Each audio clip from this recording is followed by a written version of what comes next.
Hi, this is Keith Counts with How to Build Your Own Home, and I love new technologies. I also like to use new technologies, which I have with this technology we're looking at today. We're here with Danny Miller, the president, creator, inventor, all extraordinaire of OmniBlock.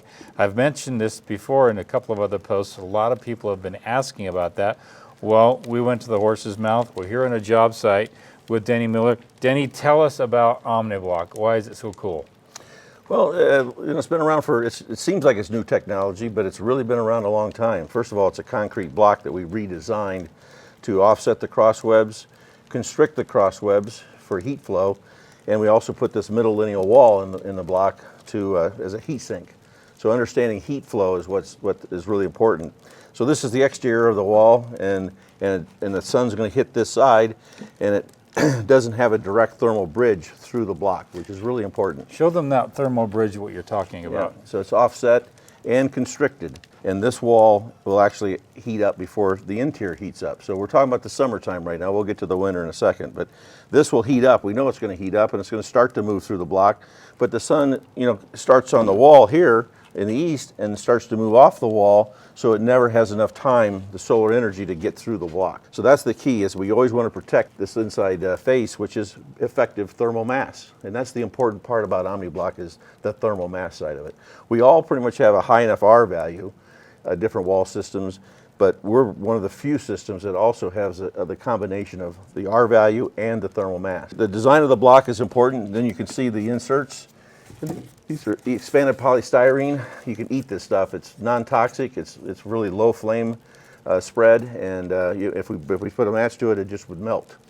So the mason lays a course of this block, and then comes by and just drops in the inserts like this.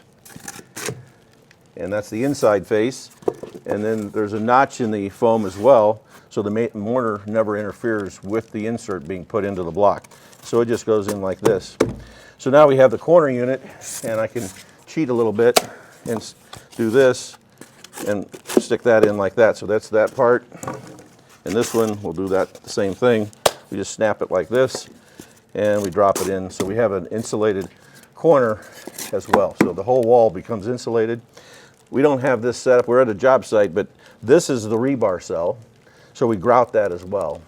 And then periodically, per engineering, we'll leave out one of these interior cells, and that's where rebar and grout will come up as well. So it's an insulated system, and it's also structural. So a lot of people ask me about insulated concrete forms, ICF forms. And typically that's the opposite, where you've got foam on the outside, and they pour concrete on the inside. But the problem is you don't have a rigid face on the outside to affix anything to. You can't paint it. Tell me about that conflict. Well, we get lumped into that category errantly, actually. It's not right. We're not an insulated concrete form. And you're right, the foam is on the inside, the foam is on the outside. And so they actually have and advertise a slightly higher R value than we have. But they don't have any thermal mass, because the mass is covered up by the insulation. And that's the key. So if the heat comes in through the building, it's going to come in through the windows and the doors and the ceiling and that type of thing. And what happens in the real world is that heat builds up, and then the thermostat registers that heat gain and then kicks on the air to cool down that hot air. In our system, your coffee got cold this morning, or your soup got cold. It always does. Heat chases cool. It's a principle of physics. So the heat that comes in through the windows and doors has a place to go with our system. It goes to the thermal mass. It's going to chase that cool, and it will always do that. And that's why we can downsize our HVAC system by about 50%, and it's much healthier. If you can downsize the HVAC system, you're drawing a lot less current. It's running for longer periods of time, and you don't feel it and you don't hear it. And so it's more comfortable. The SEER rating that a lot of people talk about, if you really do the analysis on that or the research on that, a SEER rating, whether it be train, carrier, doesn't really matter what it is, they're allowed to run that equipment for 20 minutes before they snap the SEER rating. Well, people don't realize that, but if you time your air conditioner or your furnace, it's on for maybe 6 or 7 minutes, which tells you that it's cycling a lot of times when it shouldn't do that. The manufacturers are saying, hey, this equipment's meant to run. You get better gas mileage on the freeway than you do stop and go. It's the same thing with your air conditioning and your heating. when I communicate to clients, I'm talking to them about banking energy in the wall. And so that's what you're talking about, is when you are heating up the home in the wintertime, I can literally turn off the heater in my one main level area, and it's going to stay comfortable for a long time because I banked so much of that in the wall. I can't bank it into this. No. I can bank it into the thermal masses, which you're talking about. Yeah, you're talking about heat capacity. Your term is correct. It's just the technical term is heat capacity. In other words, the heat can be absorbed, and it's only going to be a thin layer because it's ambient temperature. Solar can drive through the block, Right. but your ambient temperature inside the home that's warm can only go so far. It's only so strong. But it will sit on that layer, on the face of that block. If it does start to cool off in the building, guess what? The heat's going to leave the block and go to the building. Well, I have an old Pioneer home. That's a 1919 home, and I have an OmniBlock home right next to it, an addition. And the OmniBlock is super, and that's an old Adobe home. Yeah. You know, we're talking thick walls. But this part of the home that I'm living in, the OmniBlock home, is super comfortable. So I can vouch for that. What I want to talk about, what a lot of people are asking about, what's the cost differential? You were talking earlier today about this breakdown that an actual builder, a third party, did on the cost between a 2x6 exterior wall and an OmniBlock wall. Tell us about that. Well, this builder he lives in an OmniBlock house, and I was down talking to him, and I said, "What have you been doing lately?" And he goes, "Well, I just bought 9 lots, and I'm going to build 9 spec houses." And usually, builders that build spec houses, they want to minimize their costs and maximize their return. You know, flip it quickly, and you can't blame them. So I said, "Well, I haven't seen the plans yet," kiddingly, and he's like, "Well, yeah, but we're just flipping it, Denny. We're not going to build it. It's my house," which he lives in an OmniBlock house. He said, "I'd definitely do OmniBlock." I said, "But we're going to be less money." So bottom line, he gave us the plan set. I gave him a price back, and he goes, "You're forcing me to do a major analysis on this house because my partner doesn't believe me." Okay, and which I would kind of understand. So he had to do a line by line, apples to apples comparison. He's building a 4,200 square foot house, and we're saving him $48,000. That's a huge savings right now. Over $10 a square foot. Huge. So one of the key components I tell people about OmniBlock, and I mentor a lot of owner builders throughout the country, and that is if you can find a good structural mason, you're right where you need to be. That's probably easier to find than a framer these days. It depends on where you are in the country. It depends. But you're absolutely right. It's a challenge. But what we found is that masons, if they may look at it and they've never seen this before. Right. And I've been asked to train masons. I was just up in Salt Lake City earlier today, and I was training. It took 10 minutes. I mean, these guys, it lays up just like regular block. You lay the block and you pop in these inserts. They only go in really one way, so it's pretty easy to do that. Right. And now they're just repeating and doing it over and over again. So most of the masons, I've never met a mason yet that couldn't do it. Right. Met a few that didn't want to. Right. You're always going to find that. But for the most part, the guys realize that we're coming into the marketplace with your help and do the right thing for people to build masonry homes instead of wood frame. Yeah, what I've found is that if you're building in Tornado Alley, you should not be building with anything but OmniBlock. Tell us a little bit about that, Denny. Well, we built a lot of homes in Tornado Alley. We kind of started out with builders calling us and asking about safe rooms, building safe rooms within the house. And I'd ask the question, well, what's a safe room typically cost? And they're like, well, $5,000 or $6,000. And I said, well, why don't we just build a whole house with OmniBlock and for $5,000 or $6,000 more? That's 10 years ago. That's when we were a little bit more money than wood. Now we're less money than wood. So it's kind of a fun time to be doing what we're doing because we're doing the right thing and we're less money. So it's kind of a no-brainer. The story that I have that I'd like to share is that one of my sales guys has a house, a wood frame house. His dad actually has the house. It's on the Brazos River in Texas. And they were working on the house, and when they were working on it, the sirens go off because the tornado was coming their way. They look at their iPad. They know where the tornado's going, coming right at them. So we just had finished an OmniBlock house, 2-story house, down about 100 yards away. Well, guess what? They didn't want to stay in the wood frame house. They beat the feet over to this wood frame or the OmniBlock house, and a lot of the other neighbors did too, because they knew what was a stronger home than what they were living in. Wow, that's a good story. I Yeah, love to hear that. What's the time frame on install versus a typical stick frame home? Is it a little slower, a little faster? It depends on how you design it. It depends on how many cuts there are and things like that with masonry. We try to design our block homes to 8-inch module. The little story that I like to tell people is that, if I give you 200 Legos, okay. we all play with Legos, and I give you a little plan that's Lego friendly, and here's your Lego windows and doors, you can put that together in an hour. But if I give you the same 200 Legos and a plan that's not Lego friendly, and you have to start, here's your little saw, and start cutting your block to match to what your plan is, you're going to need a lot more time than an hour, and you're going to use a lot more than 200 Legos. So it's the same thing with the block world. What we want to do is we want to minimize the cuts, and that's just designing an 8-inch module.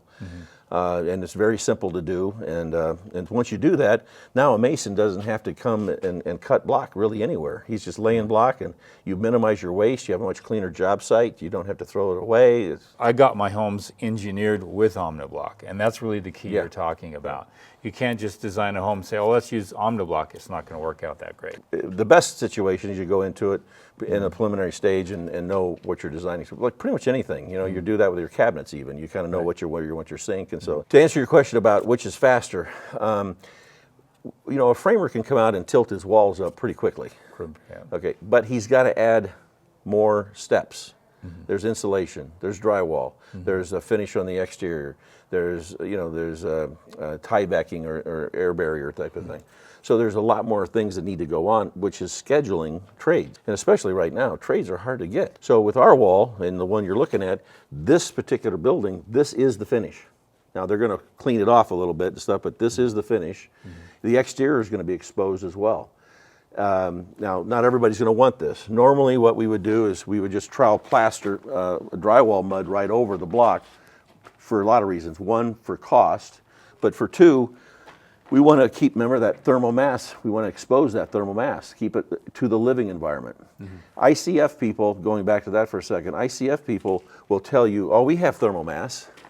It's buried. It's inside the wall, so you get into the debate, and I finally go, look, you have mass, but you don't have thermal mass, because it has to be exposed to the work or living environment. Right. That's why we want to we can skim coat it right over the block. You can see the electrical goes flush with the block. Right. And so we have conduit running straight up the wall here. You need to, that's one thing you do need to do. There's always trade-offs with anything. You do need to plan where you want your electrical. And you have to have your electrical here at a certain point when you're getting to that electrical, and they run their conduit. Once they're established, and they run their verticals as well, the mason can move forward with the rest of the job. But that really is, if that's the Achilles heel, that's the Achilles heel. You need to plan where you're going to put your electrical. Right. Now there's some situations where we run horizontal conduit, like if we had a box at the 16-inch level down where they normally have outlets, we could tie that conduit box to box to box pretty much all the way around the building. Yeah. So if you ever wanted to add a box in the future, you've got conduit there. Right. You can cut into the block, put a remodel box in and into the PVC and fish a new wire. Yeah. So you can expand it pretty easily. It's such that one point where it's horizontal, either in the house or the garage. In the garage, which is where we are, the electrical's higher. Yeah. But down below on the third row up typically is where, about the second row, right? Second row. Up. That's where you put your outlets inside the house. The rest are switches, and it's vertical after that. I've actually installed electrical. I was a former electrician, so I knew how to just work that through the system. But contact your electrician and work through that. And two things you need: get an engineer on board to be able to design it so it's a Lego, easy, PC, Japanesey put together. And then on top of that, electrical a contractor getting in there as they're building it so that people are working together. There's a little more coordination, but let me tell you, the cost savings on the utility costs is substantial. Anything you want to say with regard to utility costs? The numbers are kind of staggering. It's and it varies a little bit, where you're at in the country and that type of thing. Whereas we're really, some people think that we're more apt to be done better in warmer climates. But we've found that we've done houses in Michigan, Minnesota, New York. I mean, some very cold climates, and it's done very well there too. So started out in the Southwest, there's no question, but we've expanded all over now. So. All over. So, to answer what percentage you're going to save, well, the fact that we're going to save 50% on your upfront cost because you're downsizing it by 50%. You're not going to say total 50%, but you're downsizing it. that should tell you right away when that equipment kicks on, it's not drawing anywhere near Right. the amount of current. It's like putting that heat or cool into a thermal cooler. Yeah. And that thermal cooler is containing all of that within inside it. But this is doing it even better because it's actually going to bank that versus others, it's just going to hold it inside there until there's an air leak. As soon as you open up that cooler, it's gone. Here, you're banking it. I think that's the biggest advantage I see with OmniBlock is you're actually storing the energy that you put into your home. Cool walls in the summer, warm walls in the winter. And that's where you keep a constant temperature that's almost the same everywhere you go throughout the home. That's what I've noticed in my home. Well, it's kind of like, we've used the analogy in some cases where you go into a cave in the summertime, it's cool. And then you go into the cave in the wintertime, it's warm. Cool. Yeah. So, that's kind of, some people, that clicks for some people too. But, one of the things I'd like to point out is, understanding heat. The mind plays tricks on you. And when in the wintertime especially, you have your house nice and warm and toasty and everything, and then you open up a window and you feel this blast of cold air.